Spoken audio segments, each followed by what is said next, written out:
we all somehow are introduced to the concept of community networks.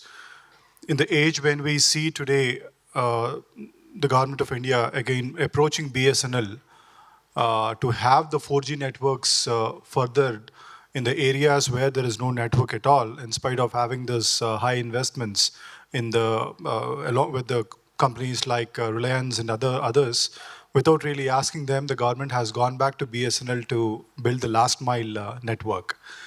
So that clearly shows for the last mile, your big solutions, your big companies are never the solution. It is the community networks which has been building the last mile always. And similarly, now we have friends from Indonesia. We have friends from Commons Collective. Indonesia, we have Gustav from the School of Community Networks, and we have Vanyamurthy from ICT Watch, Raj Shekhar from Commons Collective. So this is a team of people who are hands-on involved in building the community networks in the last mile. When we spoke about last evening, when we briefly connected, so how is this last mile really there? There were a few examples that the team from Indonesia has shared. From Jakarta, the capital of Indonesia, to establish those kinds of community networks, they'll have to travel at least 2 days on ship to reach to the easternmost part of Indonesia to put up those kinds of community networks. So we have also discussed on what kind of challenges do they face, not just in terms of distance, but also how do you put up funds for that? How do you make more people ready to build those networks? So those are the stories that we would be putting forward now in this discussion. So let's begin on that. So I'll start with Gustafa on the points specifically about how do you see capacity building for community networks as a necessary element, or how do you look at capacity building? Later, other speakers can also have a go at that question. Yeah. There's one button. Okay, thank you for the opportunity. I think capacity building is located at the heart of community-centered connectivity initiative because there are a lot of technicalities involved, but somehow in the realities there are also social and cultural aspects in it, because as we understand, community-centered connectivity initiatives are somehow always contextual in nature. There is always a social and cultural background, because at the end of the day, those who are using the local infrastructure is a normal human being like us, who have a very specific preference which strongly depends on their cultural and social backgrounds, including how they use and the need and daily challenges. So in Indonesia, we are able to develop around 11 project sites in 10 different provinces, in different islands, which is, as you probably notice, Indonesia is an archipelago. We have around 17,000 islands, where based on the reports, there is this around 20,000 villages that are still disconnected. And when we started this project in around 5 years ago, we started to learn and realize that how people see, adapt, and use technology can be very different from one place to another. So we have to customize our approach. And because our way in deploying the local infrastructure is utilizing this human-centered approach, so we have to do some assessments, studies. We have to understand their culture, their traditions, and how they use the technology and what kind of challenge they need and they address. So there it is always at the heart of the whole process.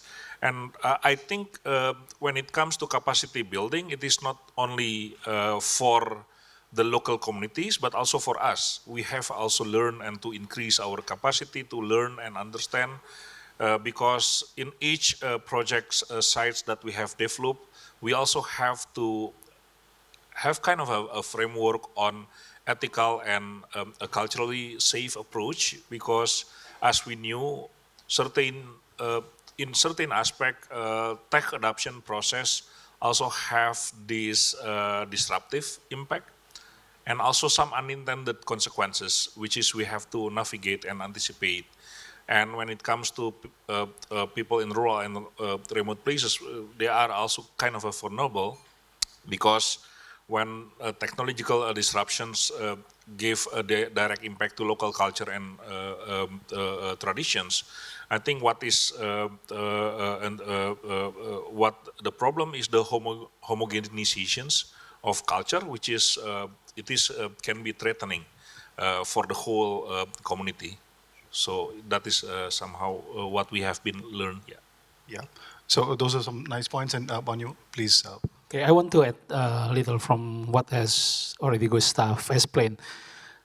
Meaningful connectivity means not only networks, not only how we connect to the internet, but how we can create the connectivity is meaningful. That's why the capacity building is very important in these issues. Sometimes we forget that for if we go to the rural areas, to the remote areas, we just think that they need the connectivity, they need the internet.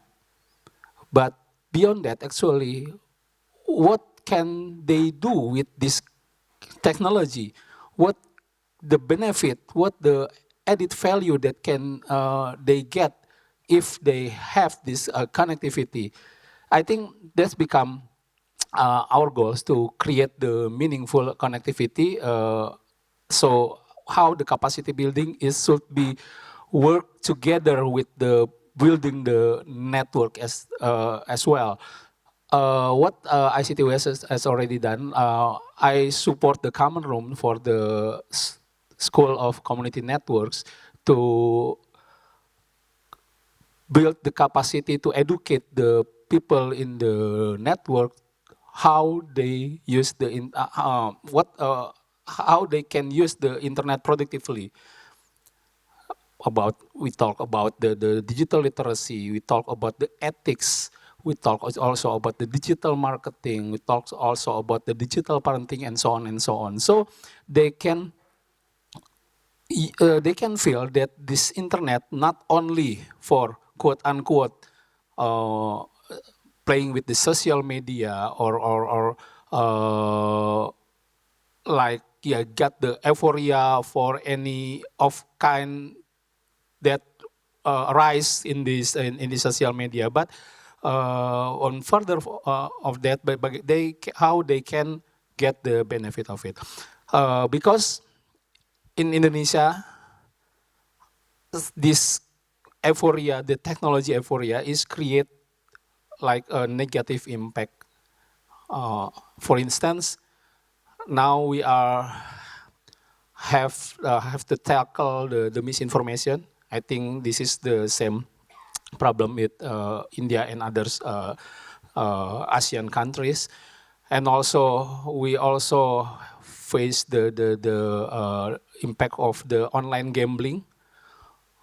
The authorities said that we have the billions of billions transaction the online gambling that not used by the people in the urban area, but almost in the outermost from the rural from the remote areas.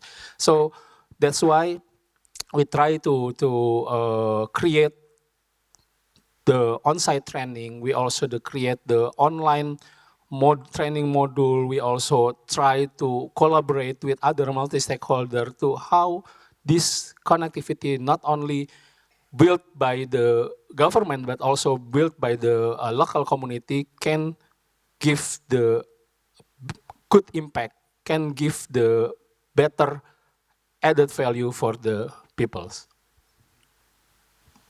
Very interesting points on the making real meaningful usage of community networks, which we also totally concur on those points. Very, very important one. So Rajshekhar, so your points on capacity buildings. Yeah. So, as we have seen I think it's not very different when we picture community networks building, though we are geographically apart or we have a different set of cultures and traditions, but it boils down to the same points that you are mentioning. So these are the networks that are owned and run by the people that actually use this for their daily means. So for us, the capacity building starts not just identifying a place that is off the network or that is in a remote place, or not just that. So our capacity building starts from the colleges and engineering colleges and degree colleges which are adjacent to these remote locations. So our capacity building focuses involving local students being part of this community network building, where we don't do survey on the community, we do survey with the community. So there is a huge difference of implementing this model of survey with the community involves the students who are from these specific locations that will be part of this community network building, and this makes it more sustainable than us identifying a village that we think is something it is in need of a technology or need of a network. So this model is how we have identified places with the help of engineering students or degree students that are adjacent to these locations. And when we do these workshops on technology and camps of technology, then the students, once gone through this technology aspects that we are trying, saying that we are working on these models, they find it you know interesting that this could be used in one of our panchayat, this could be used in one of our village, this could be used in a neighborhood village. There are people that are willing to learn that it will be helpful for us in farming, for our government school.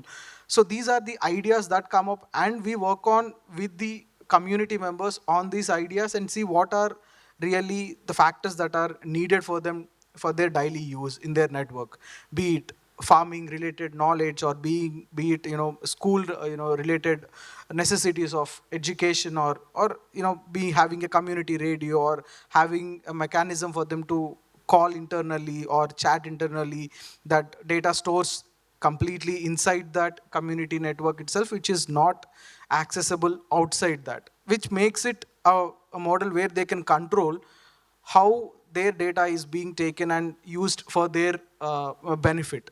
And once this basic implementation is done, it moves on to a stage where the finding of the next level of necessities that are required in this village, and students actively being along with the whole of the community in making this entire network work, is how we have also seen working from Commons Collective side in these villages, predominantly working in Telugu states. So I think it's not very different when we see the work that you are doing in Indonesia and we are doing in Telangana and Andhra are not very different at all. They are rooted inside the community. Yeah.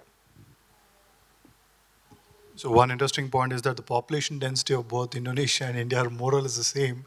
So that's where our problems are also looking to be more or less the same. So one interesting point with community networks is that as opposed to the big scale networks established by the large towers, one of these large towers in India would cost around, say, 10 million INR, 10 million Indian rupees.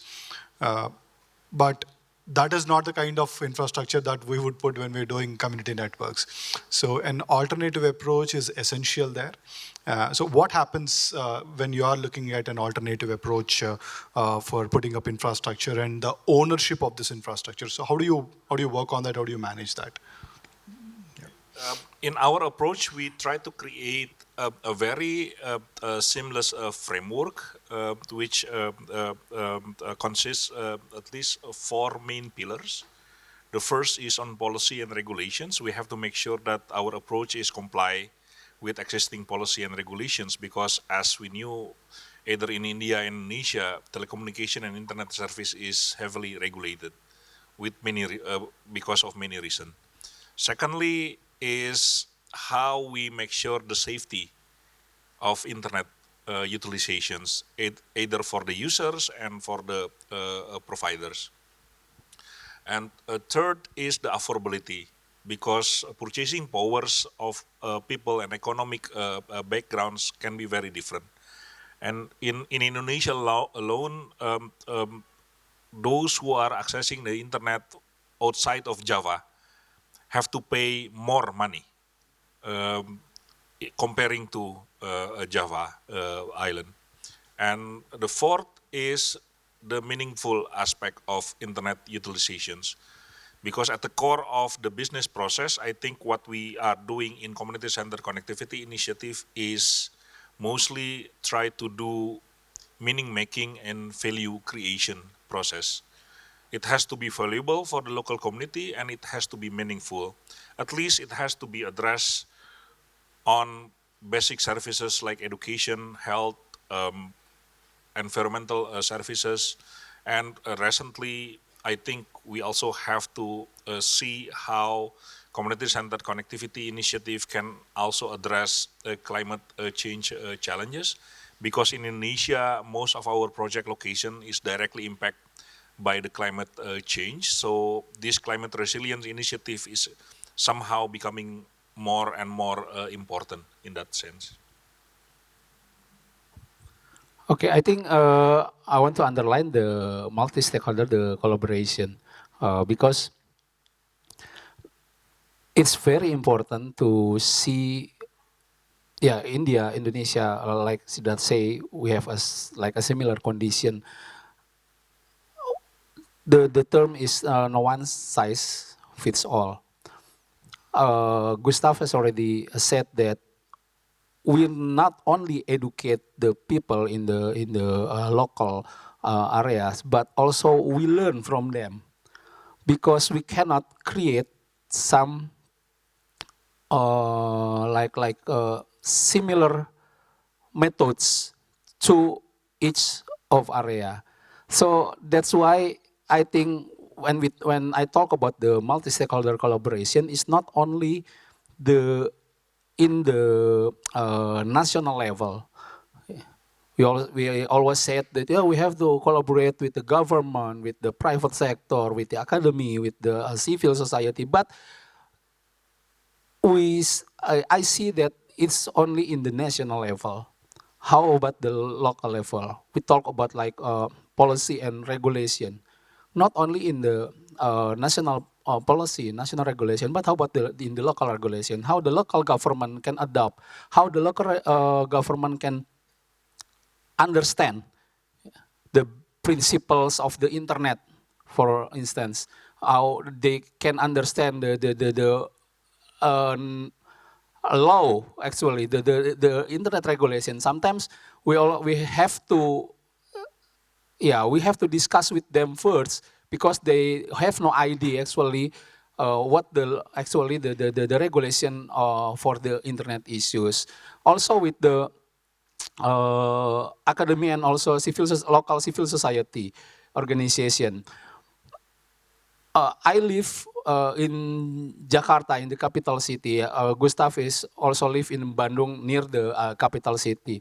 We after actually we implement the project in the remote area, we have to go back into our home to the city, to the big city. How about the people in this project? So we need collaboration with the civil society, with the academy, to assist them, to help them for the sustainable this connectivity and so on. So I just want to give the example how we have to create the yeah, opening up the mindset that this solution, this methods, framework, and so on, not on cannot be only drop from the big city, can not only drop from the capital city. We have to work together with the locals, because they that really understand what they need, what they challenge, what they barriers, so they can solve it, not from the people who come from the big city. Yeah. In terms of, you know, the difficulties that we see of spreading digital literacy or all these aspects that are very much similar to what you are saying when we are also on the ground. But when it comes to infrastructure specifically about making availability of infrastructure for these networks to sustain or for these networks to stand on, so the model of government subsidizing this is not something that is free flow or that is easy to acquire in this. So we went on with the two models. One is a crowd funding model of a community funding model where the community actively sees there is a necessity of this network and there is a necessity of this specific setup to be done and that is useful for their daily livelihoods, and them being part of this entire infrastructure gathering is one part, and this is not something that will work everywhere also. So we have come up with a model of cooperative funding model where we as Commons Collective run cooperatives and fund this infrastructure from our end as well and make crowdfunding also part of it.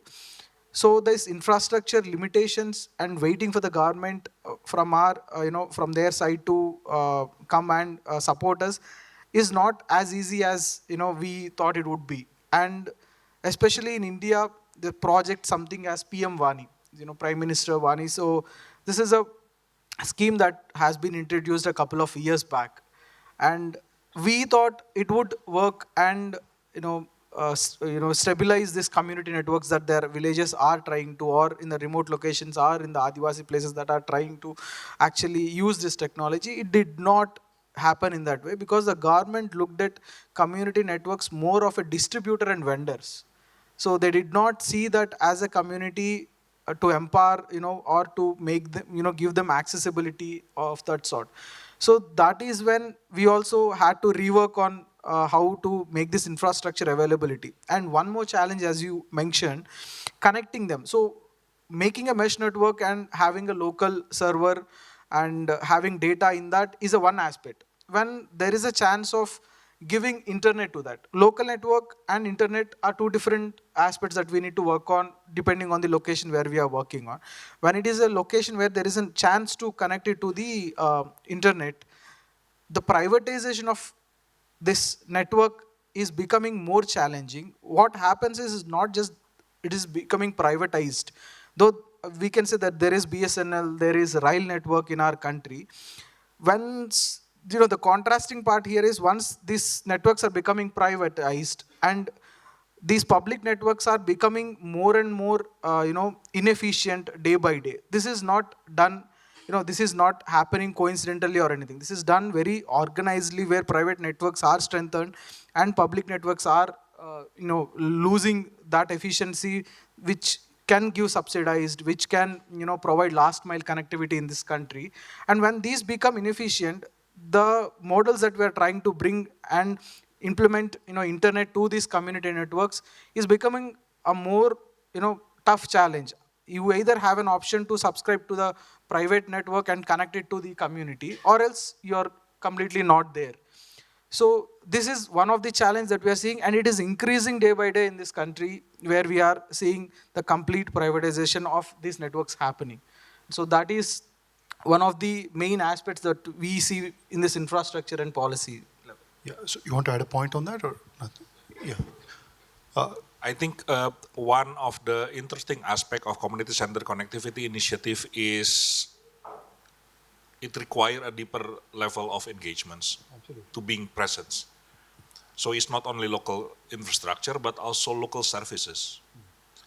Specific content, specific services, specific way of utilizations local internet infrastructure, which should be defined by the user, not the operators. And from there, I think again back to our previous discussions on capacity building, is not only to educate and to increase the capacity, the technical skill and digital literacy of the user, but also the service provider, including technicians, engineers. They have to learn how to be sensitive to look at the local social aspect and cultural background, because that will define how internet will be used in daily life. So when we talk about also on the infrastructure part, the discussion about where do you put those antennas hold on to? It's not your typically constructed big towers, but a few bamboo sticks put together. That's where Yeah. you have those I think examples. we learn a lot about a frugal approach to tech innovations to India.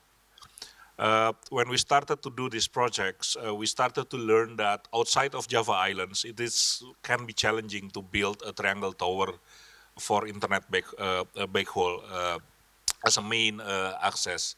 So we learn from the challenge and the problems at the different islands, and the ideas is also came from them. Like it's not the case is back in around 2020 when we do a project in Sumba in the eastern part of Indonesia. Like the local community says that triangle tower can be very expensive and hard to find in their area. But in our village, we have a lot of bamboo. Is it possible to build a bamboo tower? And then at the beginning, we are quite skeptical because bamboo is a flexible materials where internet backhaul towers need a very rigid structure. We bring the case to our friends at the Institute Technology of Bandung, and then they help us to conducting a research, and then we learn that to build a bamboo tower for internet backhaul, we need to address a specific types of bamboo, a specific age, a specific cutting process, a drying process, including the how to make it last longer, and to design a specific structure, and somehow it works. Of course, it cannot be implemented in all areas because it can be vulnerable for typhoon or hurricane, for example. But in some case, this generic and frugal approach to local infrastructure somehow can work very well. So that's a very interesting point when you use material like bamboo to have those towers considered. So what is the tallest that you have gone? We can build at least 25 to 30 meters Okay. structure, Okay. and somehow it can work very well. Okay. And it looks better. It looks Okay. like a sculpture, you know. Okay. Okay. Ordinary triangle tower is so dull and boring. Right. Sure. So what's the longest that you have connected between two places, point to point? At least 10 kilometers 10 kilometers. in diameters is somehow, it depends on the areas, of Sure. course, on the Of course. topologies and geographical context. But in some case, we can reach at least 10 kilometers, and somehow it works very well. Beyond that, Earth radius catches up. So, all right. So, moving forward, like what we have when we are operating community networks is also a limited bandwidth available. Apart from your general white space, that's your Wi-Fi. Was there any experiments done that you know, or something that you can talk on, other than the white space, other than the Wi-Fi models? Well, we haven't worked on the white space, but in one particular areas, we try to integrate the analog radio frequencies with internet infrastructure, especially in some off-grid area, and we use that mostly for disaster response initiative, where local infrastructure is not widely available. So for a small and limited bandwidth capacity, we tend to try to make it, like for example in Sulawesi and in Pulau Aceh, we start making experimentation using remote sensing devices to collect microclimate data. So we use LoRaWAN devices to send the data to the nearest gateway, so we can send the data to our servers. So yeah, I think there are many different examples on how to maximize the low bandwidth capacity for local infrastructure. So, Banu, this question for you on how do we measure the social impact that happens? So, there is something called as a social return on investment (SROI). So, when there is a community network established in a particular location, what kind of a transition do you see? Nothing happens suddenly, everything is gradual. So you want to comment on that? Like, do you see any metrics that needs to be looked at after, before and after the deployment of community networks? Something that you get to report on? Okay.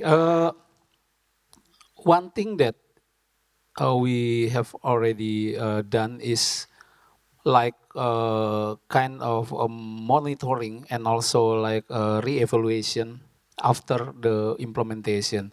So after several months after the project implementation, usually we back or we try to contact the communities in the area of the implementation, and then we ask them how they utilize this connectivity, this connection. Most of it, yeah, we cannot say that yes, this is 100% successful. Or people can use it for or A, B, C, D, not that. But in some areas, is interesting that they said that like we have like a training for the ex migrant workers in the remote area. They said that yeah, after we got the training, now we know how to sell our product outside our area. So we know how to promote it, we know how to create a good photograph, and also within this AI, they can make the good like a flyer, promotion materials, and they can uh, promote it in the some social media. And now they uh, start to get the order from the outside of the area. That's one example. And the other one is also for the education. Some of the teachers, for instance, they know how, quote unquote, use the AI to increase their education materials, because they now have afraid to use the AI for because the negative things that they heard. But now after the training, they now, oh, the AI can do this, can do that. So they have the try to use the AI, and so on and so on. Actually, we don't have actually the standard metric for the uh,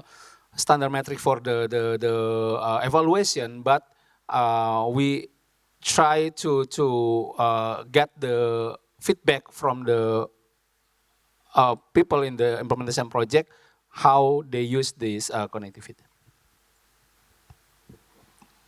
So one interesting point, once we have the community networks put up, on the other hand, we have platformization, platforms which work on centralization, while community networks are about decentralization. So do you see, how do you comment on that? Say, all these big platforms that come up, AI solutions getting integrated to that. It's not that community networks has an obligation to attend to everything that's happening out there. Um, can we look at having those kinds of platforms either deployed in a federated manner or deployed for that particular local network? So how is that happening? Was there any that kind of a work done anywhere at your places? Yeah. Yeah. Uh, I think just yesterday we were talking about this entire platformization of when, as you asked about specifically AI and how do we need to see it from the community networks point of view? Do we need it or do we don't need it, or how do we use it? And when it is all centralized, and do we have alternatives that we can think about it? So we started actually thinking about this a year and more than that. And so there is definitely, so we don't need to hold back the technological changes that are happening in the world for the communities at all. So there are this open, LLMs that are available in the, in the open source community and everything, that can be actually used, AI models into the community as well. So we have been testing these models that specifically for educational needs, at the moment, to learn English, or to learn mathematics, or to learn science. So these can be, we were talking very, from the last couple of days about application specific, models. We were talking predominantly on that, and we have, thought about using this local LLMs as specific application models that can be used in, community networks, and you don't need to depend on this complete, monopolized AI environment that is around the world. And we don't need to obstruct the community networks from not having access to a technology that will make it easy, make learning faster, and make, many more changes in that. And as you said, federated networks is, is should not be seen it as an isolation, as a network that is not connected with the rest of the world or anything. So what we see is an, a unified work, and a unified discussion, and a unified direction towards it. It's not like will, it is, localized, but it is not isolated. It is, federated, but it is not disconnected from the entire network. So as the communities are connected, though they look like an, in a decentralized model, they doesn't need to be isolated or disconnected from each other. They all can be part of a vast network and take collective decisions. So I think, when you say platformization is happening at level, and community networks can also function in that very robust way, using the AI models in the community networks as well. Yeah. I would like to add that discussions on how the era of platformizations also happening in our context. After working for several years setting up a local infrastructure, we started to learn that some of our fellow using certain online services and platform, and we never know where the data goes, who's the one going to use the data, what kind of benefits they can have, as etc., etc. So from there, we started to discuss that is it possible to set up our own platform where we can collect our own data and using it for our own benefits.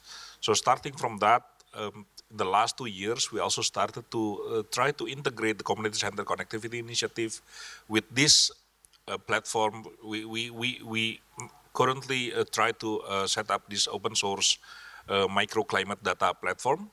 So we use remote sensing devices, integrates with IoTs and artificial intelligence.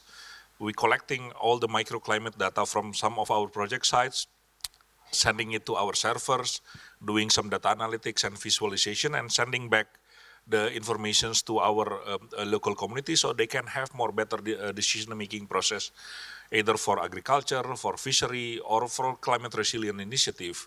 So this approach is somehow very important, that with certain skill and knowledge, we can somehow allow our partners to create their own platform, collecting their own data and utilize this data for their own challenge and benefits. Yeah. Great. So before we go on to the video, I just need in one sentence or something. One particular use case, your best use case that you see for a decentralized AI implementation when you have a community network in a particular place? Your best use case.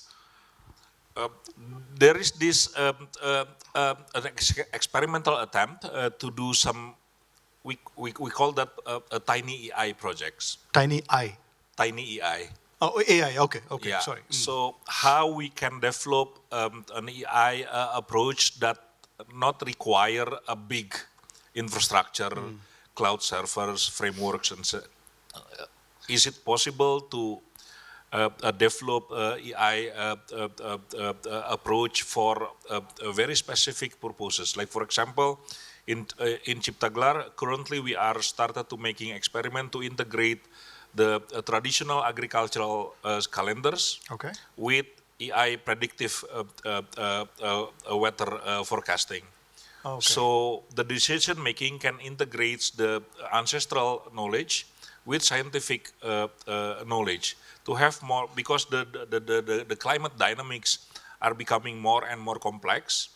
So the traditional model somehow cannot longer adjust with this recent climate conditions. So this is something that we are trying to develop.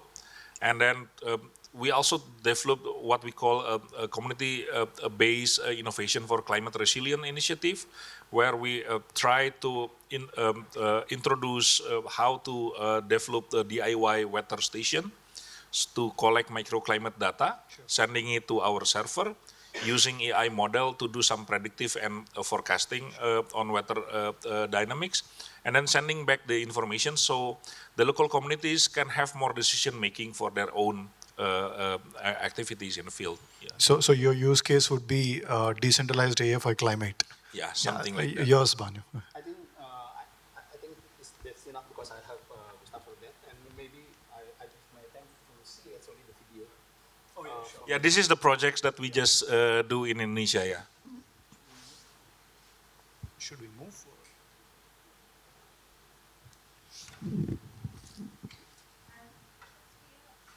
It's not audible. Oh yeah.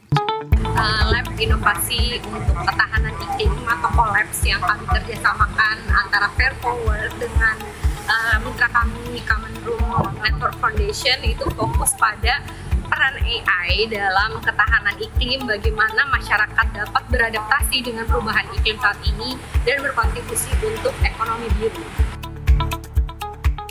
Di BMKG kita juga menyediakan impact based forecast.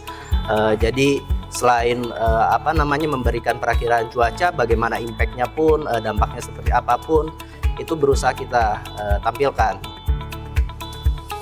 Kami ingin mengenalkan artificial intelligence untuk masuk desa dapat dipahami dengan masyarakat desa tanpa berumit-rumit bicara tentang teknologi yang canggih-canggih. Kami ingin pengetahuan tentang AI pembumi ini dipahami oleh masyarakat desa, bisa dikuasai, dan kami akan melakukan pelatihan sensor iklim mikro untuk masyarakat yang tertarik untuk mengamati bagaimana kondisi cuaca dan juga kelembapan dan juga suhu di daerah mereka masing-masing.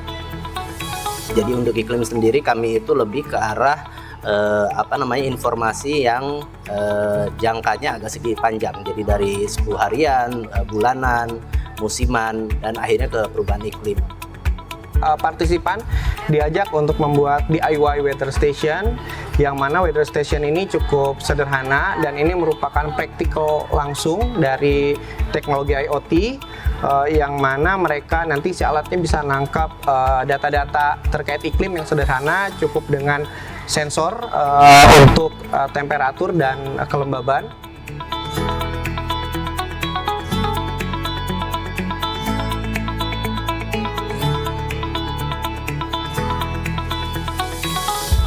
Bukan cuma teori, bukan cuma ngeliatin, tapi langsung praktek, dan harapannya take away mereka bisa memahami konsep IoT ini secara sederhana dan jadi pelajaran baru buat mereka.